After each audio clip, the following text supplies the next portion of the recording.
A seguir, Hora da Notícia. O trabalho de pessoas que se dedicam a transformar uma rua, um bairro, uma cidade.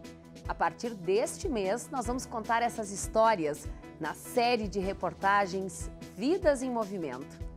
E essa série é uma ação do programa Universidade Educadora. E no estúdio, a gente vai falar um pouco mais sobre esse assunto com o professor aqui da UPF, Márcio Tasqueto. Como os municípios, organizações e empresas podem fazer mais pela separação e destinação correta de resíduos? A homenagem que a UPF recebeu pela passagem dos seus 50 anos, a gente vai mostrar como foi a homenagem que aconteceu ontem à noite na Câmara de Vereadores de Soledade. E ainda, quais os benefícios que a prática da musculação traz para os adolescentes? Hoje é terça-feira, 26 de junho, é hora da notícia.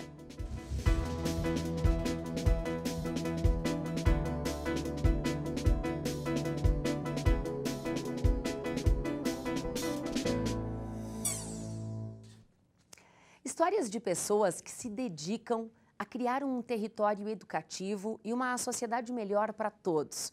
Você vai acompanhar aqui na programação da UPF TV, no Hora da Notícia, um pouco do trabalho de alguém que está dedicado a transformar uma rua, um bairro, uma cidade.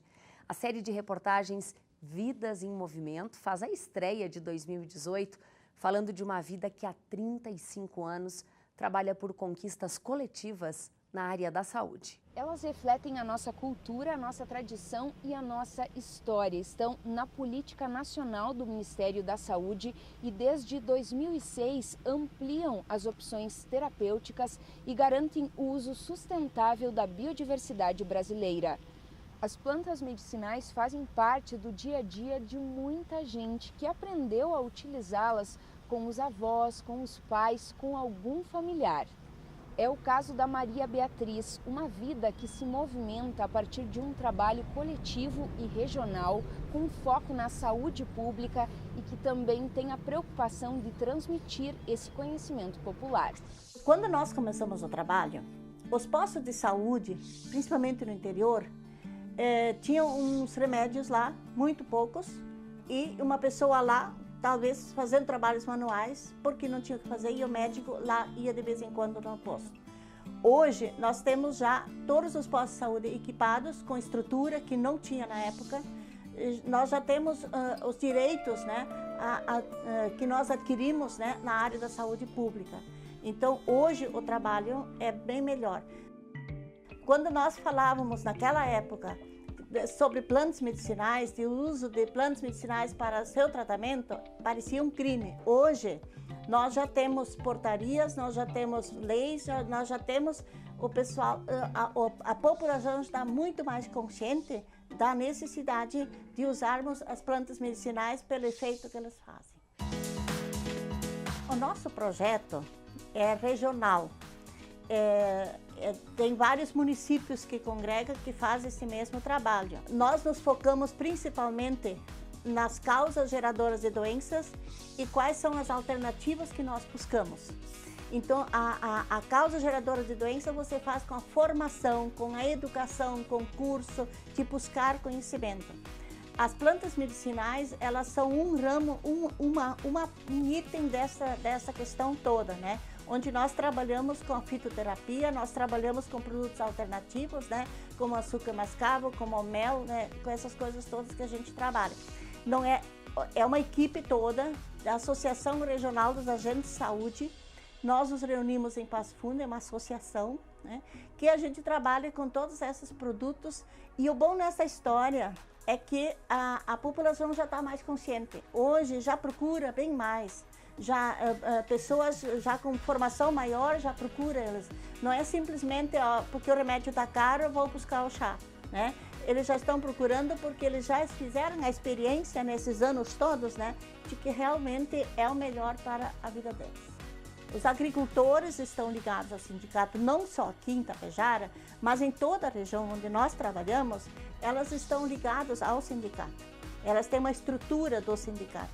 Alguns mais, outros menos, cada um conforme a sua a sua peculiaridade, o seu costume, a sua tradição.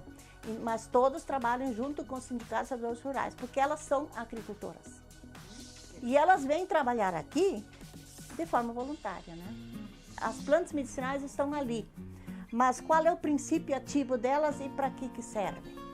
Então nós precisamos resgatar o saber popular, sim, né? Nós queremos continuar fazendo isso, ouvir as pessoas que têm conhecimento disso, mas nós precisamos que as nossas instituições formadoras de saberes possam fazer essa pesquisa lá e levar de volta para o povo para que eles saibam o que eles estão usando e não vender para o laboratório.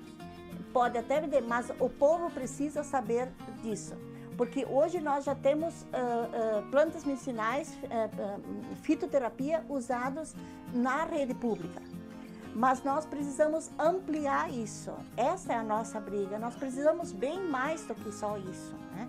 Nós precisamos também que nós tenhamos profissionais que receitam isso que nós temos lá nos postos de saúde. O SUS, o Sistema Único de Saúde, ele tem que agregar e não ser entregue para outros, né? Ele tem que trazer mais benefício, tem que trazer cada vez mais qualidade e humanidade para a população. Esta é a nossa preocupação. Então, distribuir um chazinho, isso é muito fácil. Agora, o que esse chá vai fazer no organismo? Nós precisamos buscar mais conhecimento. Então, nós precisamos que as faculdades, os cursos e as pessoas possam trazer informação para as pessoas.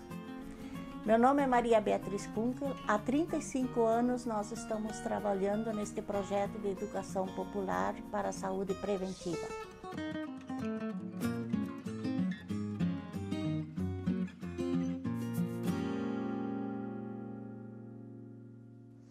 E olha, se aproximar de histórias como essa que a gente acabou de mostrar é a proposta do Vidas em Movimento, que nesse ano vai tratar de movimentos na saúde, como você acabou de ver, na educação, na moradia, na diversidade, nos direitos humanos. Essa é mais uma ação de um grande programa que tem aqui na UPF chamado Universidade Educadora, só que esse Universidade é com C, porque é com C de cidade. Um programa aqui da UPF coordenado pelo professor Márcio Tasqueto, nosso convidado aqui no estúdio. Professor, seja muito bem-vindo para dar a largada nessa série com histórias que a gente gosta muito de contar, viu? E eu queria começar lhe perguntando o seguinte, o Vidas em Movimento agora em 18 vai falar de pessoas como essa que a gente acabou de ver, que agem, que trabalham de maneira engajada. Como tem gente assim no mundo, não é mesmo, professor? Ainda bem. Ainda bem, sobretudo no mundo que a gente vive hoje, né, com tantos problemas, com tantos desafios, com certo tom assim, de desesperança, né, por todas as instabilidades que a gente vive do ponto de vista econômico, do ponto de vista no Brasil especificamente, com as questões políticas recentes. Então é importante a gente demonstrar também que, para além de todo esse contexto, para além desse que a gente pode chamar desse inferno das conjunturas, a gente tem muita coisa interessante acontecendo e muita vida em movimento, né? Muita gente fazendo coisas interessantes, produzindo mudança, criando o futuro no seu cotidiano, e eu acho que por aí a gente tem que se apegar muito nessas possibilidades que o presente também abre e que nos deixam a certeza de que o futuro é algo aberto, plástico, capaz de ser criado e que precisa de todos nós, né?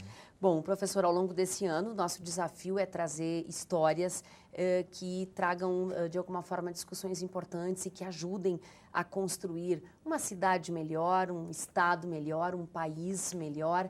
Que outros assuntos vão passar pela nossa pauta, já que você nos ajuda muito na construção dessas ideias? Via de mão dupla essa ajuda, né? Que com a TV sempre nós temos essa abertura e essa possibilidade de trabalho e diálogo conjunto, né? O Vidas em Movimento ele já vem desde o ano passado, né, trabalhando ano passado com foco na mobilidade urbana e um dos grandes temas que a Universidade Educadora trabalha, né, essa questão da gente fortalecer uma forma de relação com a cidade de um jeito mais democrático, mais pensado para as pessoas e de qualificação do serviço. No caso da mobilidade urbana, nós tivemos uma série de histórias no ano passado que focavam essa dimensão da vida na cidade. E esse ano nós ampliamos, né, esse conceito de vidas em movimento, que não é só o movimento da mobilidade urbana, mas esse movimento da própria vida, e nas suas várias dimensões, nas suas várias lutas, digamos assim, né? E nós acabamos de ver esse depoimento de uma vida que se movimentou em prol da saúde e da saúde coletiva, e que é um dos exemplos que a gente quer trazer, né, um belíssimo exemplo, como foi mostrado, para pensar diversas outras facetas, né, entre elas a diversidade, entre elas o movimento dos direitos humanos, o movimento negro, quer dizer, o movimento pela moradia, o movimento pela educação, ou seja, essas diversas questões que vão se abrindo dentro da nossa sociedade atual e que precisa cada vez mais que a gente demonstre e dê visibilidade a boas experiências, né? Bom, a gente sabe, professor, que existem direitos previstos na legislação, existem obrigações do município, do estado, da União. Agora existe também uma responsabilidade que é de cada um. Esse futuro que está aí em aberto, ele depende muito de cada um de nós. Então essa série também dá vazão a esse tipo de pensamento. Sem dúvida. Conceitos importantes como democracia, como direitos humanos, etc., são fundamentais para a gente dar a diretriz do que a gente busca construir quando se pensa numa sociedade melhor.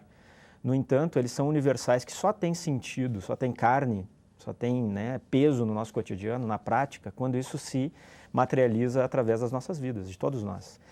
Somos nós que exercitamos essas práticas, que fomentamos esses direitos e que garantimos a transformação efetiva das nossas sociedades, das nossas cidades. Então, são as vidas que incorporam isso, que dão carne e constroem isso no cotidiano de uma forma, de fato, né, concreta, para que a gente atinja, né, determinadas soluções que são absolutamente necessárias, né, para serem enfrentadas e criadas por todos nós, né? E está cheio de coisa boa que cada um pode fazer também por sua própria conta e risco. Sem dúvida. Bom, professor, muito obrigada. Mês que vem vai ter mais uma história muito bacana para a gente contar aqui. Obrigada e bom trabalho. Obrigada. Bom, e agora a gente vai falar sobre um dos maiores problemas ambientais do mundo, o excesso de resíduos gerados por todos nós, pela população.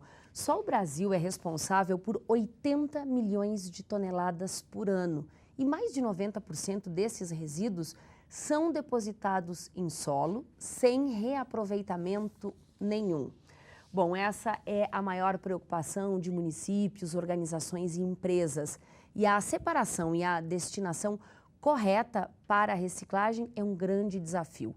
De acordo com dados do Plano Nacional de Resíduos Sólidos, 8 bilhões de reais são perdidos por ano no país com resíduos sólidos que deveriam ser reciclados. Em 2014, um levantamento do Sistema Nacional de Informações sobre Saneamento apontou que 2.445 municípios brasileiros não têm coleta seletiva. 1.805 não possuem registro e 1.320 municípios têm sistema de coleta seletiva. Só que desse número, apenas 2% são de fato separados para reciclagem. Em Passo Fundo, a realidade não é muito diferente. Das 4.000 toneladas de lixo recolhidas por mês, apenas 2,5% é reciclado. E o fato se agrava porque muito do que chega até as cooperativas de reciclagem não vem separado adequadamente.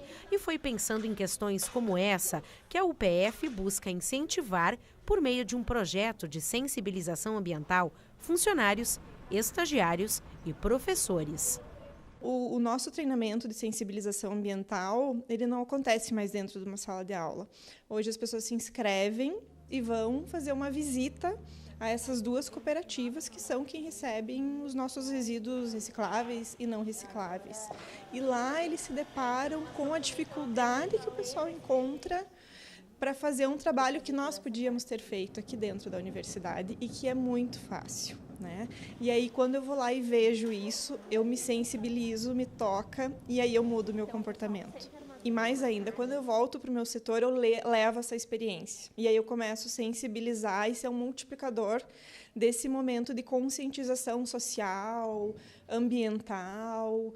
Olhando assim, parece só uma montanha de lixo, sem função e sem destino algum. Mas não, é da separação desses resíduos que sai a renda para a sobrevivência de muitas famílias. E é aí que entra a importância de colocarmos em prática a separação correta do que produzimos. E a tarefa não é para ser feita só em casa, não. A lição serve também para o local onde passamos a maior parte do dia, no trabalho. Importante, então, a gente multiplicar, né? A gente conversou muito no final da oficina de como é importante que a gente compartilhe, né, essa experiência, essa informação com os demais colegas de setor, com os alunos do nosso prédio, na nossa residência. Desde 2015, a UPF reúne colaboradores em oficinas de sensibilização ambiental sobre compromisso com as questões ambientais, com a instituição e sobre a importância dos atos individuais e coletivos que resultam em ações de sustentabilidade. Há uma modificação no comportamento das pessoas, que era esse o nosso objetivo. Acho que ainda temos um longo caminho para percorrer, mas é um passo de cada vez, né? Então, acho que se cada um fizer um pouquinho, fizer a sua parte, a gente vai evoluindo nessa temática. No último encontro realizado pela UPF, participaram 15 funcionários. Eles visitaram as 2 cooperativas que recebem os resíduos da instituição. Essas cooperativas fazem parte de um universo de 1.175 espalhadas em 684 municípios brasileiros. A primeira parada foi na Recibela, que fica junto à usina de São João, onde trabalham 60 pessoas na reciclagem.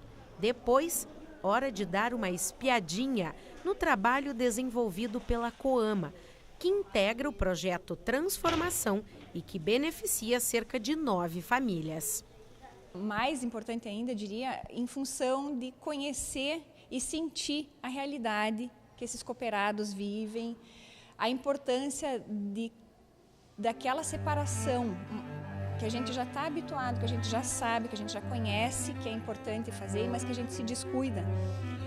E a forma como é coletado, como esses resíduos são levados e são depois aproveitados para a subsistência dessas famílias, foi essencial assim, para ter um cuidado ainda maior a partir de então.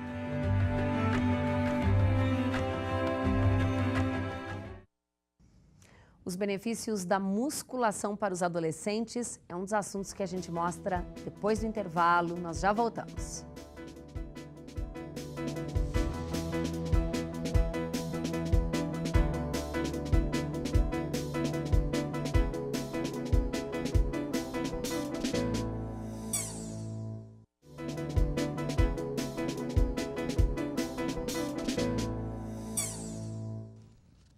Começou hoje a votação para definir projetos no orçamento do Estado para o próximo ano. De hoje até quinta, é possível votar na consulta popular. Para participar, você precisa estar com o título de eleitor. Em 2019, serão 80 milhões de reais distribuídos entre as 28 regiões do Estado. Para votar, você precisa entrar no site da Consulta Popular e escolher apenas um dos programas ou ações da cédula de votação da região do Coré de produção, entre agricultura, segurança pública, obras, meio ambiente, desenvolvimento rural e educação. Os 50 anos da UPF foram celebrados também em Soledade. A homenagem foi ontem à noite e veio da Câmara de Vereadores. Desde que o campus da UPF se instalou em Soledade, a cidade passou por várias transformações. Uma universidade formando, capacitando, qualificando as pessoas é uma linha da formação. Na pesquisa nós temos aí o Centro Tecnológico, uma evolução importante para atendimento da região, e as atividades de extensão, que nós temos os projetos que acabam atendendo a sociedade de toda a região. O Projur, o Sajur, o balcão do consumidor, a brinquedoteca na pedagogia, as atividades de recreação da educação física, as orientações na área econômica, da administração, das ciências contábeis, os projetos da área da saúde, com o curso técnico em enfermagem. Isso tudo foi levado em conta na hora de homenagear a universidade. Uma placa de honra ao mérito foi entregue ao reitor, José Carlos Carles de Souza. Temos aqui várias atividades, várias ações desenvolvidas, tanto na formação dos nossos alunos, dos profissionais, como também na área de serviços, que a instituição disponibiliza para toda a comunidade de forma gratuita. Então, estamos aqui para retribuir esta honraria que nos concede, nos homenageando pelos 50 anos da instituição. Nós ficamos muito felizes por podermos celebrar, né, aqui na Câmara Municipal de Vereadores, todo o progresso, todo o desenvolvimento e todo o conhecimento que a Universidade de Passo Fundo propôs, né, nessa região. Então, nada mais estamos fazendo do que um reconhecimento a toda a cultura, a todo o desenvolvimento. Entendemos que a UPF, na nossa região, é um destaque muito importante, onde gera muitos empregos e, além de gerar emprego, forma muitas pessoas em diversas áreas da nossa economia do Estado. Então, a UPF está de parabéns. No ano em que a UPF comemora seu cinquentenário, o campus de Soledade completa 34 anos. Ele foi um dos primeiros projetos de descentralização da universidade, que tinha como objetivo o desenvolvimento regional. Hoje, o campus conta com 5 cursos de graduação e o Centro Tecnológico de Pedras, Gemas e Joias, que estimula a pesquisa e o desenvolvimento tecnológico do ramo. E começa hoje o período de inscrições para 520 bolsas oferecidas pela UPF através do ProUni. As inscrições devem ser feitas no site do Ministério da Educação até o dia 29. Já a lista dos candidatos pré-selecionados deve ser divulgada no dia 2 de julho. As chuvas devem parar, as temperaturas continuam baixas, mas o frio não deve ser tão intenso aqui na região nos próximos dias.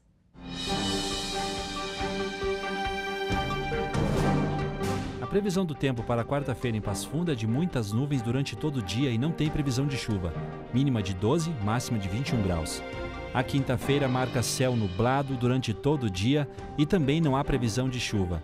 Mínima na casa dos 15 graus e a máxima que não passa de 18.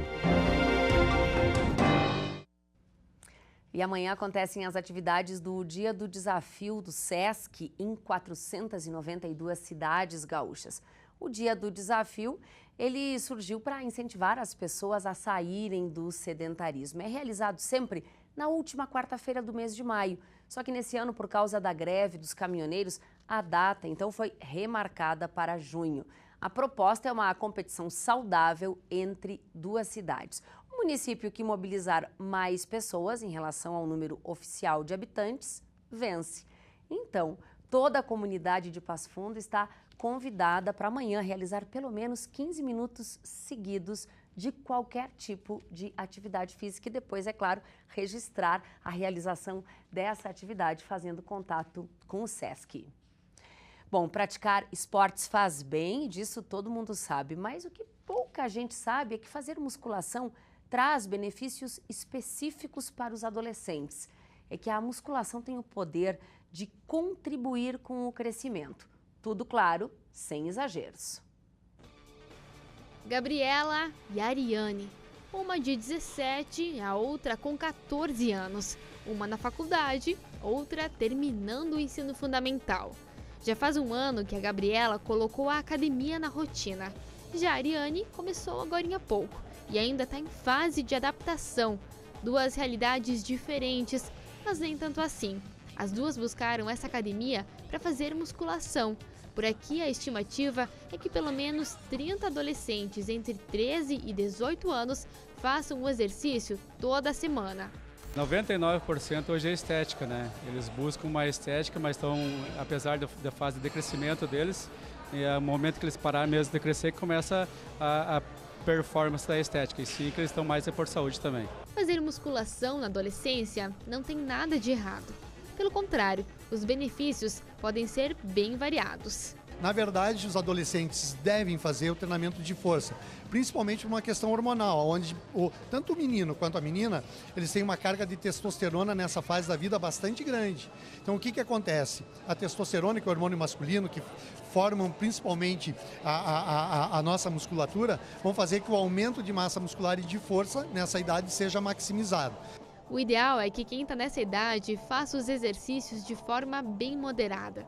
Em outras palavras, nada de exagero. Sessões de 30 a 45 minutos já são mais que suficientes. Dá para malhar de 3 a 5 vezes por semana, mas sempre tomando cuidado para não forçar o corpo, que no caso dos adolescentes ainda está em processo de formação. No começo, quando eu comecei, eu fazia bem light, mas agora eu faço até onde eu consigo. Sempre assim, os treinos são né, até onde tu consegue, eu dou o meu máximo. E é ali. Isso não significa que ele não vá fazer um determinado nível de esforço, mas esse nível de esforço compatível para a fase de crescimento que ele se encontra. Se alguém está se machucando num dos exercícios físicos mais seguros que existem no mundo, que é a musculação, bom, eu não sei quanto à orientação, algo muito incorreto está sendo realizado. E no começo realmente não é fácil, mas se a gente persistir um pouquinho, vai ver que vale a pena. Palavra da Gabriela, que já percebe a diferença. Não só no estético, mas também consegui fazer o que eu não conseguia fazer antes. Porque antes era bem difícil, sei lá, em resistência, ou se precisasse correr, eu não tinha tanta força para, né, conseguir aguentar. Antes eu não gostava, mas conforme a gente vai vindo, rotina tem que vir, né? Daí... Ponto para ela e boa sorte para a Ariane, que está só começando essa jornada. Tomara que eu consiga melhorar, né? Porque eu tenho uma perna que tem mais músculo que a outra, então eu preciso deixar as duas iguais. Então tomara que eu espero que eu consiga me adaptar bem para conseguir o meu objetivo. Essas foram as informações de hoje. E você também pode acompanhar o conteúdo da UPF TV pelo Facebook, Instagram e YouTube. Amanhã nós estaremos de volta ao vivo, ao 12h30. Até lá!